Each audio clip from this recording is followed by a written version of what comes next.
Donc, bonjour à toutes et à tous et bienvenue à ce live pédagogique en présence de l'équipe de la collection Assalira, de l'équipe de la collection Assalira, pardon. C'est donc un live pédagogique qui s'inscrit dans le cadre d'un projet organisé par Educarte, la ressource pédagogique de la chaîne Arte. On a donc la chance d'accueillir aujourd'hui avec nous Christian Pop, le producteur de la collection Assalira, Alice de Pongeville, une écrivaine qui intervient dans la collection, et Charles Castella, le réalisateur de cette collection. On a aussi avec nous 3 classes aujourd'hui, donc la classe de 4e du collège Anatole France avec Madame Deruino, la classe de seconde du lycée Stanislas avec Madame Évrard et la classe de seconde du lycée Gaston Bachelard avec Madame Diette. Donc, je voulais d'abord vous présenter un petit peu nos intervenants. Comme je le disais, on a donc Christian Pop. Christian, vous êtes le producteur de l'émission. Vous avez commencé à produire en 2005. Vous travaillez aujourd'hui pour la société Yuzu Productions, mais vous avez avant ça travaillé pour Arte. Vous avez notamment travaillé sur des documentaires, des soirées thématiques, des sessions en plateau, et vous avez aussi aujourd'hui des missions de tutorat, et puis vous êtes aussi jury dans plusieurs festivals. Donc, vous avez une vision vraiment assez globale de l'industrie audiovisuelle et j'imagine du métier de producteur. Cette vision assez globale, on la retrouve aussi, je pense, dans le parcours de Charles Castella, puisque Charles, vous avez réalisé à la fois des courts-métrages et des longs-métrages de fiction, et puis aussi des documentaires, des portraits de ville. Vous avez également écrit un livre d'entretien pour les éditions du journal Le Monde. Vous avez aussi publié des albums et des livres pour la jeunesse, et même récemment, vous avez participé à la rédaction du livret de l'opéra Le Vol du Poli pour le théâtre du Châtelet. Donc, vous avez vraiment un parcours très vaste dans tous les domaines de la création. Et ce parcours un petit peu touche à tout, moi je trouve qu'on le retrouve aussi dans le parcours d'Alice de Pongeville, puisque Alice, vous êtes aujourd'hui écrivaine et vous avez publié plusieurs livres aux éditions de l'École du Loisir. Mais avant ça, vous avez aussi fait un petit peu de cinéma, un peu de théâtre, vous vous êtes formée à la menuiserie, donc vous dites dans votre présentation que c'est vraiment très important pour vous de ne pas être experte ou spécialiste de quoi que ce soit, mais vraiment de toujours continuer à apprendre dans plusieurs domaines. Donc vous avez tous les trois un parcours très riche, et je trouve qu'on retrouve vraiment cette richesse dans la collection Assalira, puisque c'est une collection qui, dans ces 3 capsules, présente vraiment l'amour de la lecture, de la littérature de façon très différente, puisque d'abord on a donc des élèves qui vont venir présenter leurs livres préférés et leur rapport avec cette histoire. Ensuite, des adolescents qui vont aller interroger des écrivains adultes sur les droits du lecteur et donc leur propre rapport à la lecture, pour finir par une séquence d'écriture créative où des adolescents vont aussi pouvoir écrire leurs propres histoires, tout ça avec des décors et des illustrations qui sont très riches, qui sont l'œuvre il me semble, de l'école d'Estienne. Donc tout ça, ça donne un support qui est vraiment très riche, très complet, et c'est pourquoi on avait très envie, nous, de faire un projet autour de ce support pour que les classes puissent s'en saisir, et je suis vraiment ravie qu'on puisse vous accueillir tous les 3 aujourd'hui pour que les élèves puissent vous poser toutes leurs questions. Et donc, pour commencer, moi, je vais lancer la première question, qui est une question, je pense, que toutes les classes se sont posées et que nous, au sein de l'équipe d'Educarte, on s'y est aussi posé, c'est pourquoi le titre Assalira et pourquoi écrit comme ça avec cette ponctuation, le point d'exclamation, les points de suspension, etc. Je ne sais pas lequel de vous 3 a la réponse Charles. à cette question. Pourquoi ? Je crois que c'était une époque où avec Alice, on a vu une pièce qui nous a beaucoup marqué, qui s'appelait Assaïra, qui était une pièce sur la Révolution française. Et le côté révolutionnaire, on va dire, de cette phrase, qui était une phrase de la Révolution, on l'a appliquée à la lecture en se disant qu'il fallait révolutionner le mode d'approche de la lecture, enfin en tout cas audiovisuellement, parce qu'il n'y avait pas il y a pas d'émission en réalité qui traite de la lecture, notamment pour le public jeunesse. Et puis ça sonnait bien. Un titre, ça doit être une sorte d'étendard, de drapeau pour que ça soit pour un film ou que ça soit pour une émission. Voilà, et on a changé. On est passé de Assaïra à Salira. Voilà, on trouvait ça amusant aussi. j'ai pas plus d'explications, enfin, sauf si Alice en a une, mais... Ben non, puisque moi je l'ai pas choisi ce titre, mais en effet un titre ça doit marquer les esprits, ça doit bien sonner à l'oreille.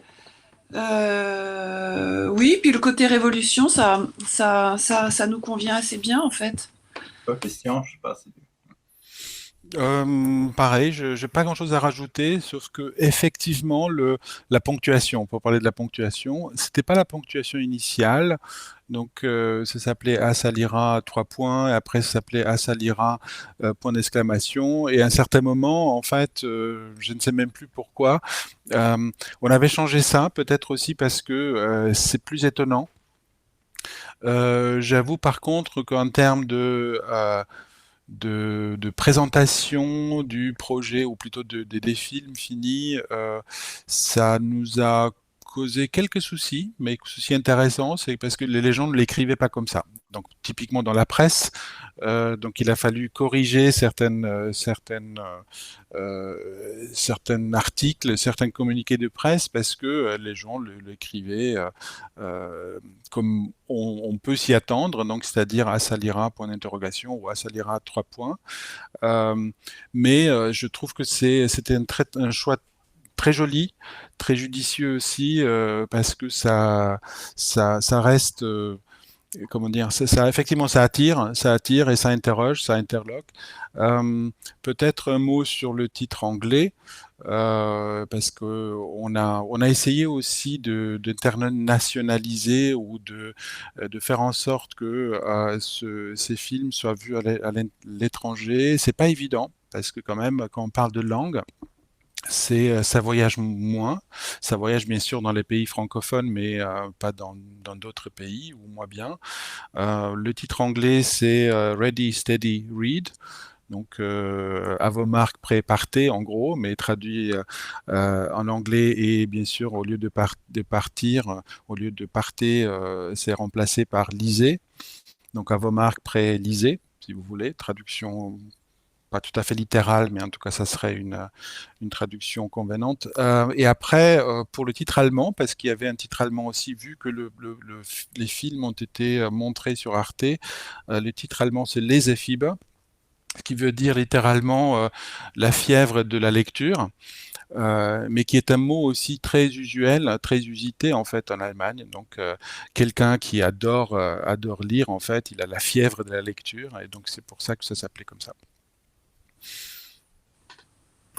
Voilà. D'accord. Merci beaucoup pour vos réponses.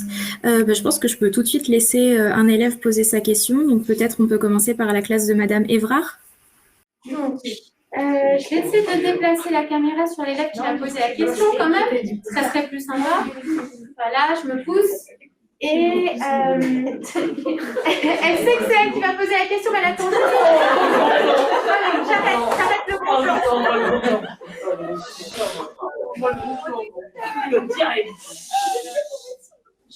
Quels étaient vos objectifs en faisant cette émission?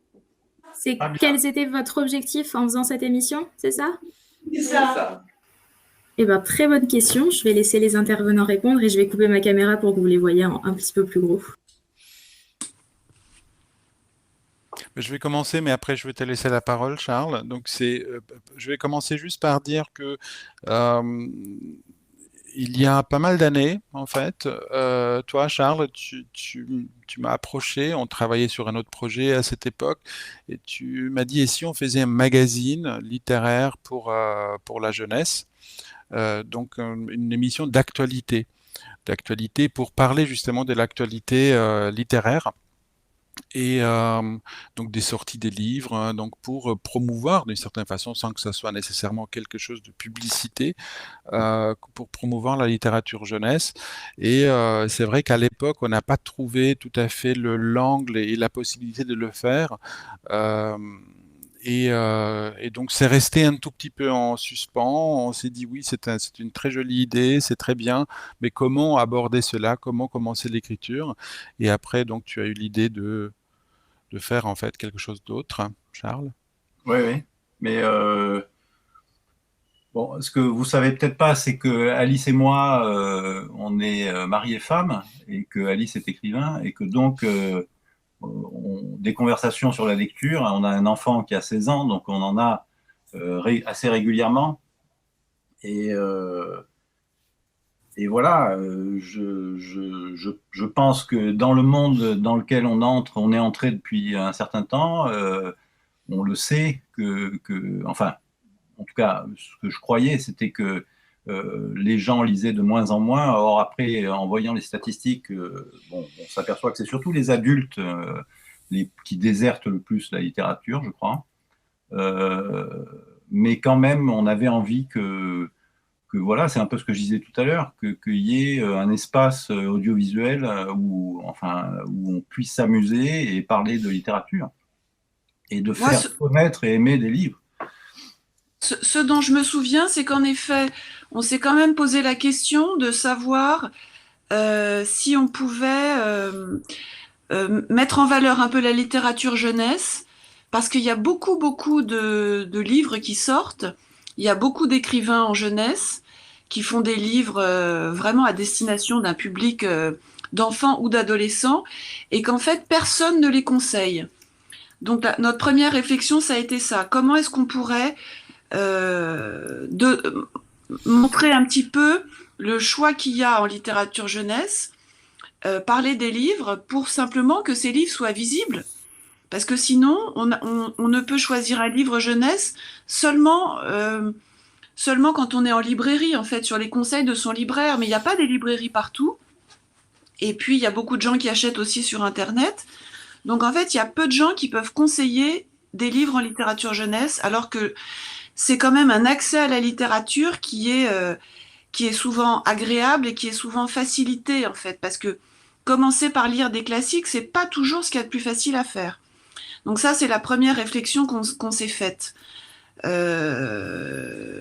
Voilà, comment donner accès et comment permettre à des jeunes de faire leur choix. Pour faire leur choix, on a pensé que ça aurait été bien qu'il y ait des gens pour en parler, qu'il y ait des gens pour dire « moi j'ai lu ça, ça parle de ça », etc. Et puis l'émission ensuite s'est transformée parce qu'il s'agissait plus de faire une émission d'actualité sur la littérature jeunesse, mais plutôt d'entendre des jeunes parler de leur lecture et plutôt vers les classiques. Voilà, parce que ça devient, c'est peut-être plus facile à vendre une émission qui parle de classique qu'une émission qui parle de littérature contemporaine, en fait.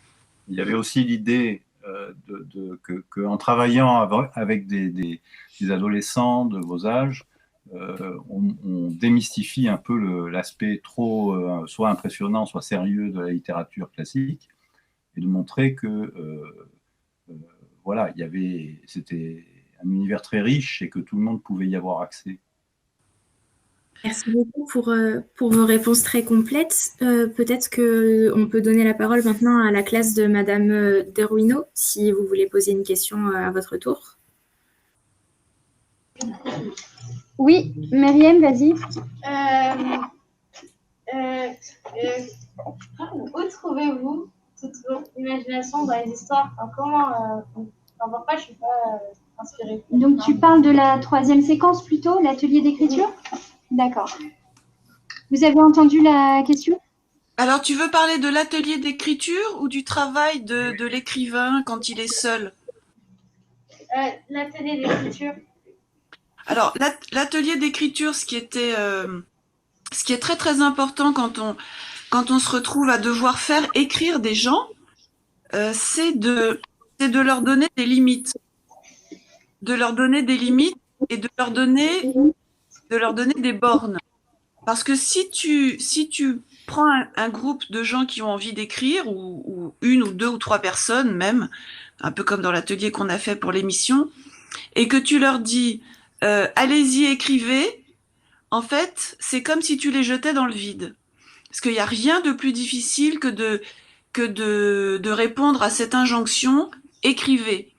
Mais si tu leur mets un certain nombre de limites, que tu peux, ou que tu leur donnes, si tu veux, des outils, des supports, l'imagination va se sentir plus à l'aise parce qu'en fait, elle va commencer à faire des liens entre les choses. C'est-à-dire que si tu mets un début de phrase, si tu mets des images, si tu mets même peut-être une musique ou un objet, l'imagination, elle va commencer, enfin l'esprit humain en tout cas, va s'intéresser à ce qu'il a devant lui et va commencer à faire des liens. Parce qu'il n'est plus seul en fait, parce qu'il n'est plus dans le vide. L'esprit humain, il a horreur du vide. Et pour créer, il faut avoir de la matière et commencer à tisser quelque chose avec cette matière. Ça peut être des images, ça peut être des phrases, comme je disais, de la musique, un objet, ça peut être n'importe quoi. Mais surtout, pas être seul et pas être sans rien. Alors, Ça, c'est pour la... je précise que pour l'atelier d'Alice, il faut être concret, je ne sais pas si vous l'avez bien compris, c'est-à-dire qu'Alice donnait plein d'images.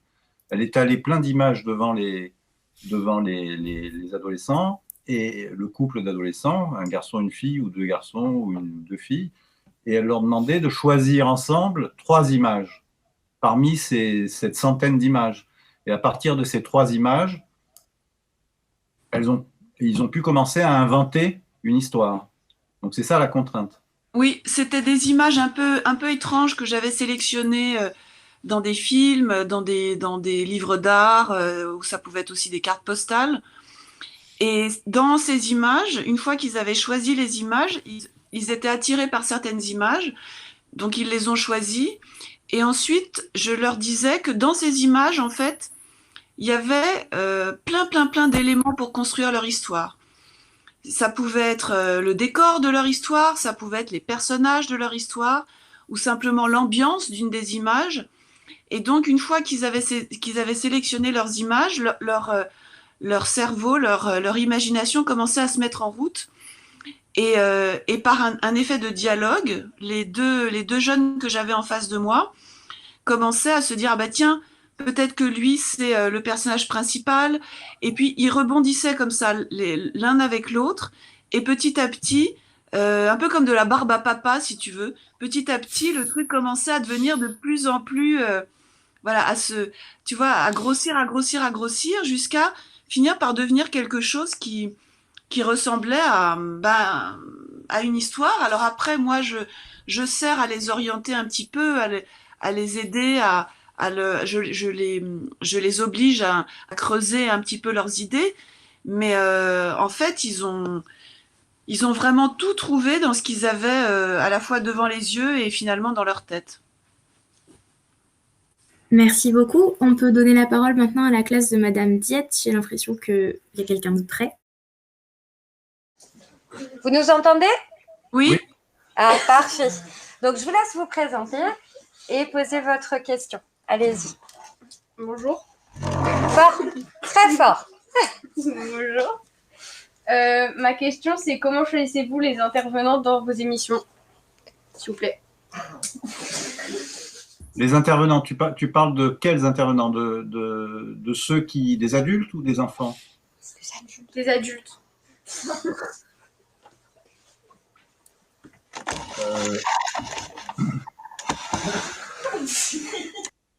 On s'est dit qu'il fallait que ça soit des artistes qui aient tous un rapport avec l'écriture.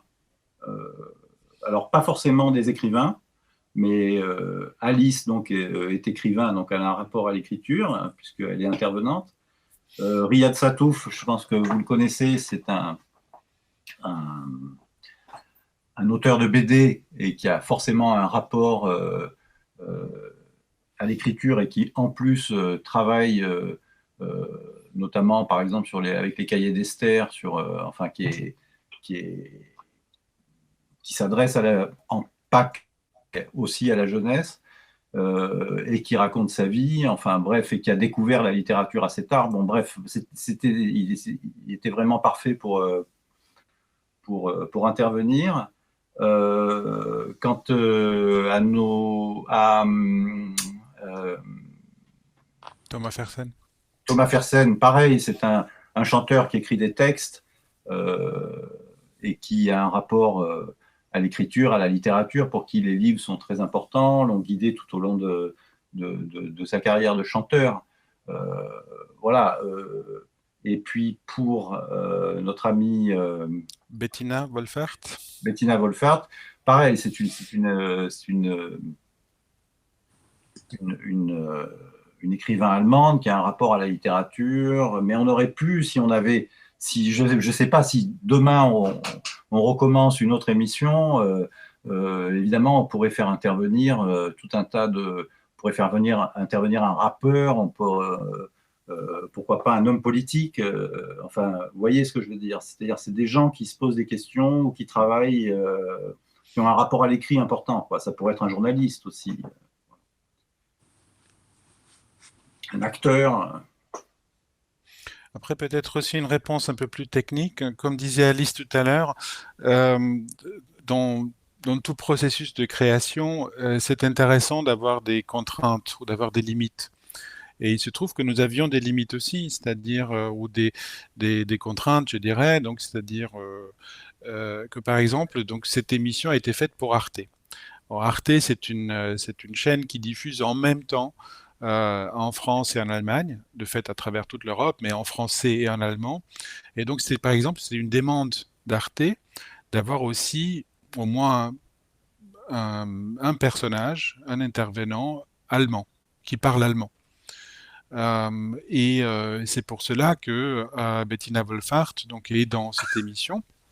C'était pas la raison principale, bien sûr. Donc c'est aussi ce qu'elle a à dire et le fait qu'elle soit écrivaine, mais le fait qu'elle parle allemand, c'était important. Et en même temps, il y avait aussi une des deux adolescents qui posait des questions, Lena.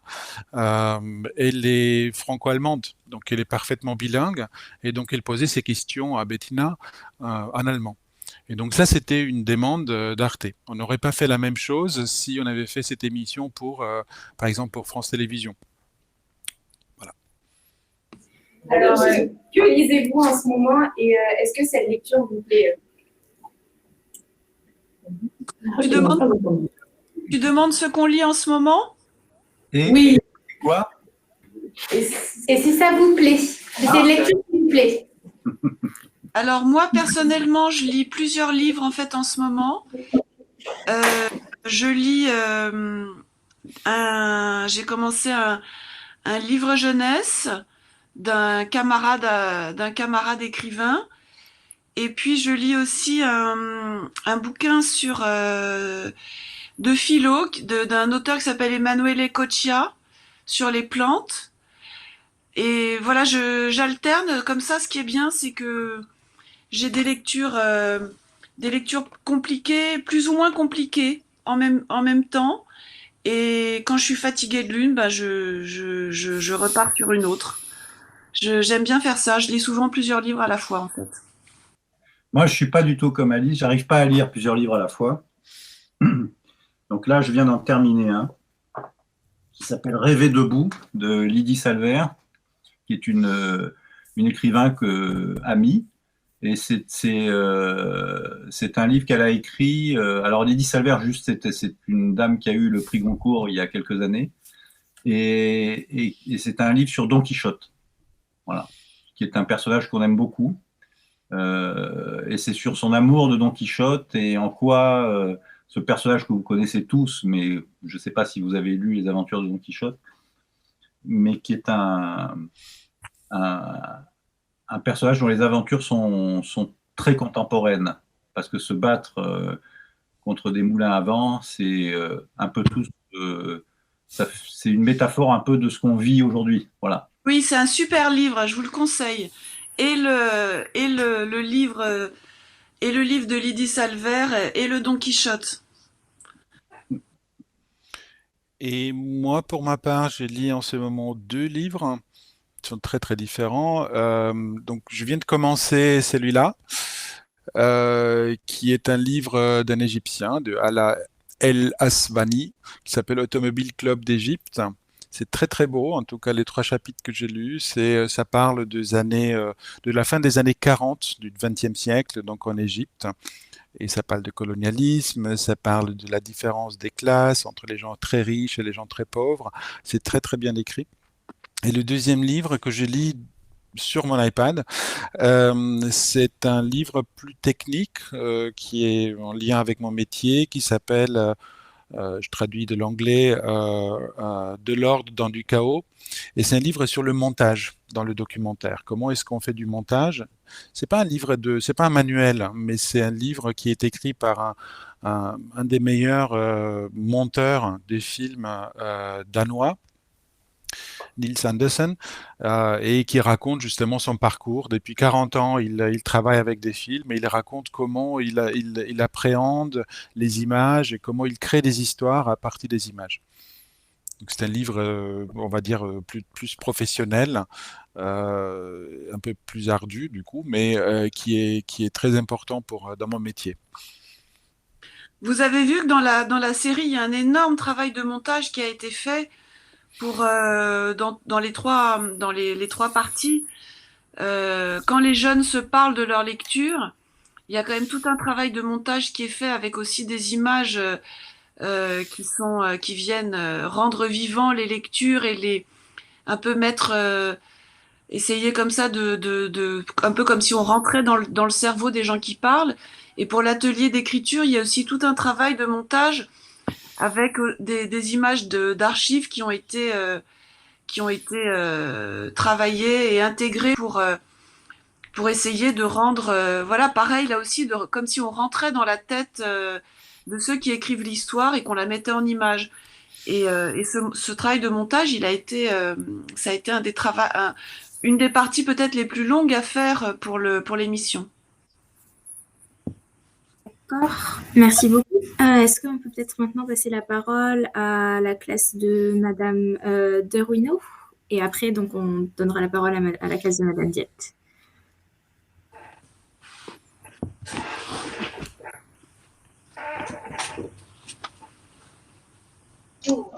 Vas-y, Mariam, je te posais la question. Alors, une question double. Vas-y, commence, Mathieu. Il faut combien de temps pour faire une émission? Et Ina? Voilà. Voilà. On n'a pas entendu la deuxième question.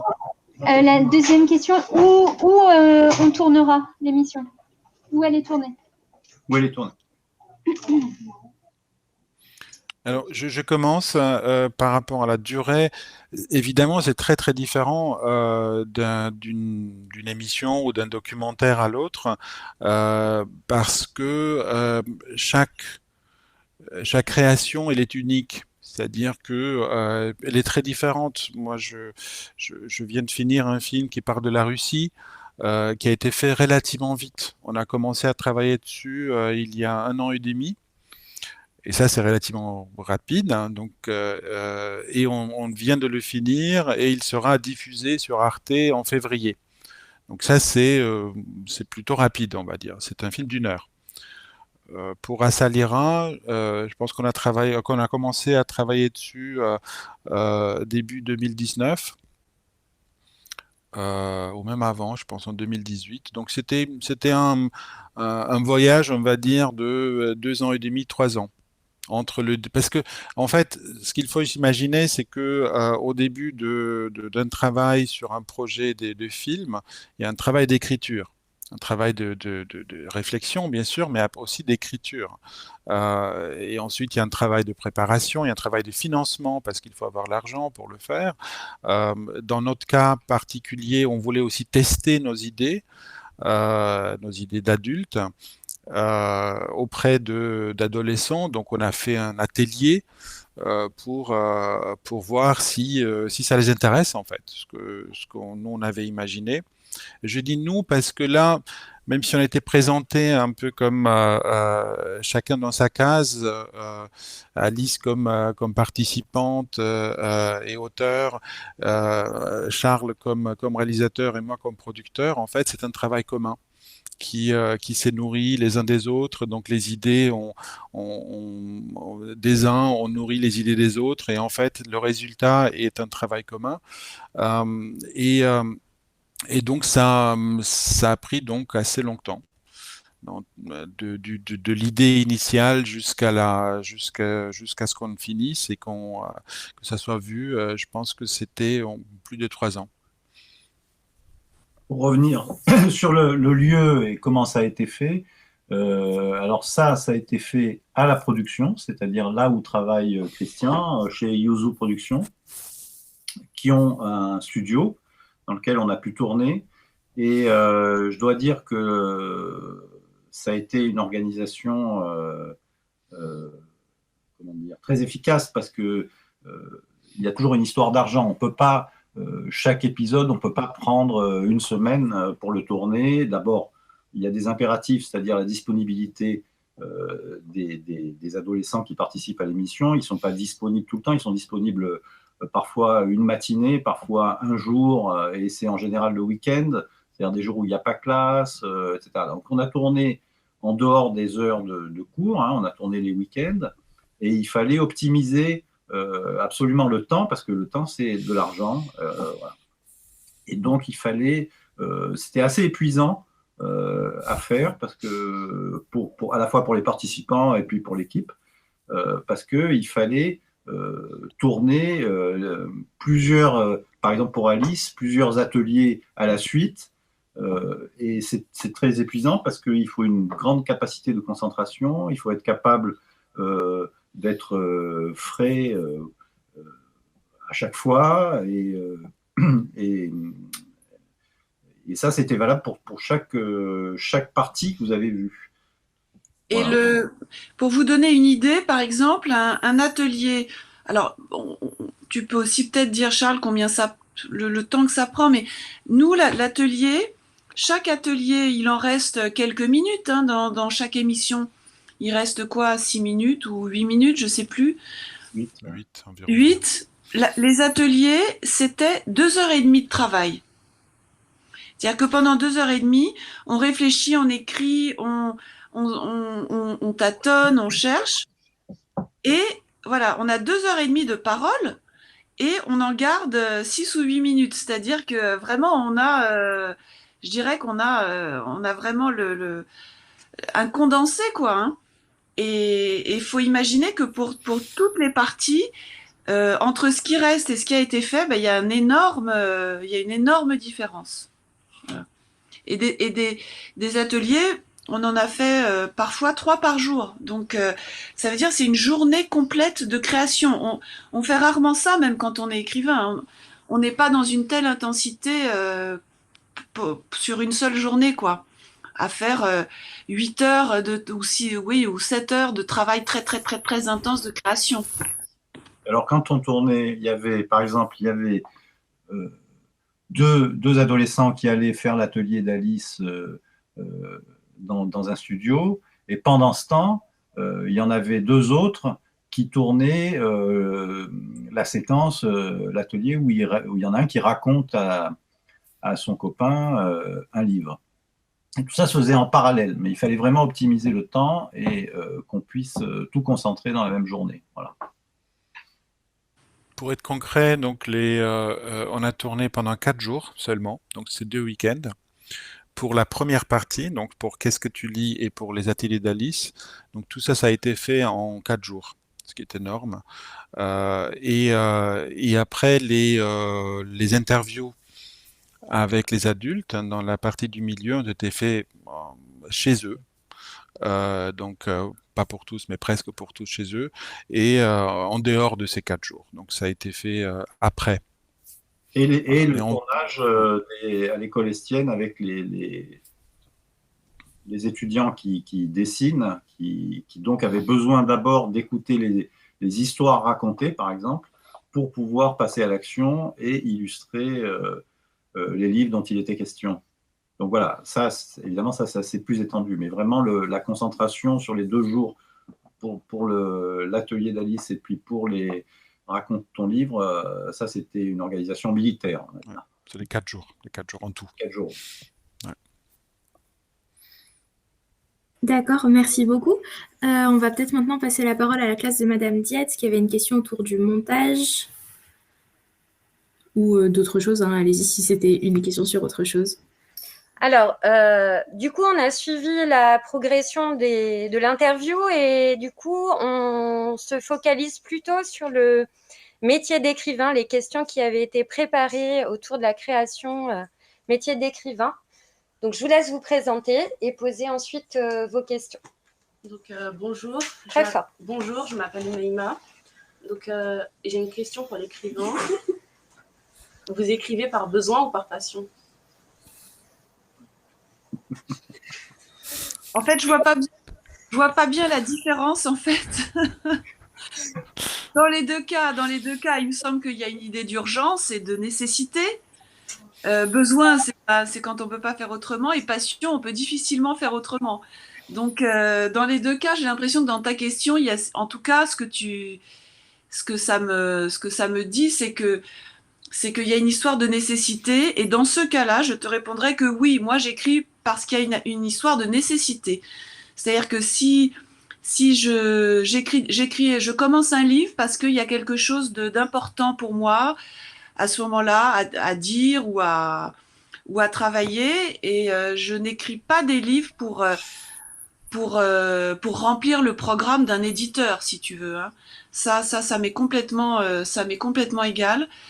Donc j'écris parce que oui, en effet, moi j'utiliserais voilà plutôt le terme nécessaire pour moi. J'ai besoin que ce soit important pour moi, parce que j'ai l'impression que si c'est important pour moi, ce sera important pour les autres. Voilà, pour les lecteurs. Allez-y, Madame Diette, sur le complément de question. À votre tour, puisque ça rentre en résonance avec la question d'Oumaïma et la réponse d'Alice de Pongeville. Allez-y, présentez-vous. Bonjour, je m'appelle Nassim et ma question serait comment vous vient l'inspiration? De fait. Cette nécessité, cette inspiration, du coup, d'où vient-elle? Alors, alors évidemment, les réponses que je fais pour moi en tant qu'écrivaine, c'est pas du tout les mêmes d'un écrivain ou d'une écrivaine à l'autre, hein. L'inspiration, elle me vient souvent, moi, de quelque chose que je remarque et qui me pose une question, ou qui me met en colère, ou que je ne comprends pas. Voilà, c'est souvent une question qui va me donner envie de me mettre au travail. Et puis ensuite, l'aspiration, ensuite, il y a toute une dimension de recherche, de lecture. Si c'est un sujet politique, moi je vais commencer à lire des livres qui vont venir nourrir ma réflexion. Par exemple, j'ai écrit un livre qui parlait beaucoup de la disparition des animaux.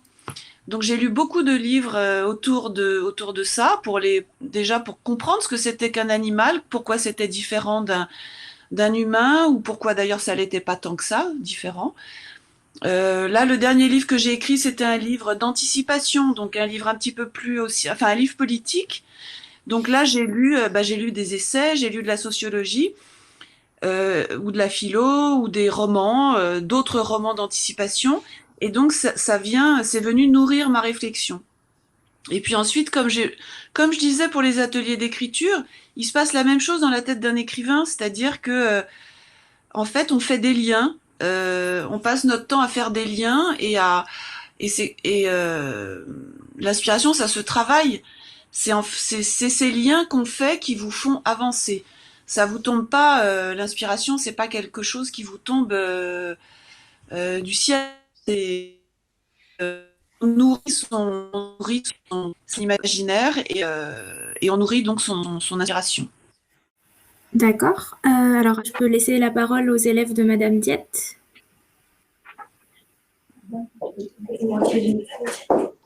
Oui. Rebonjour. Une dernière question qui est en lien aussi avec l'orientation, puisque les élèves sont en seconde. Et de fait, c'est extrêmement intéressant que de rencontrer des professionnels. Je vous laisse vous présenter. Bien fort. Moi, je m'appelle Lynn, et toute la classe se demandait en quoi consistait exactement le métier de producteur, parce qu'on ne sait pas vraiment exactement ce que c'est. D'accord. Alors, le producteur, c'est un métier un peu hybride, on va dire. Donc, c'est-à-dire que le producteur, ce qu'il fait essentiellement, il est un peu entre, on va dire, la création et la diffusion. C'est-à-dire que habituellement, comment est structurée ma journée, si vous voulez, c'est que pas la journée, mais en tout cas mon métier plus généralement, un auteur, réalisateur comme Charles vient me voir et me dit j'ai une idée, j'ai envie de faire ça, est-ce que ça pourrait être un film ou plutôt il sait déjà que c'est un film qu'il voudrait faire et ensemble on essaie de voir si le sujet est pertinent, si cela peut aboutir, parce que faire des films, c'est un processus long, c'est un processus cher aussi, ça coûte beaucoup d'argent de faire, par exemple, la Salira, mais autre chose que je produis. Et donc, moi, je me mets en quête d'argent, en gros.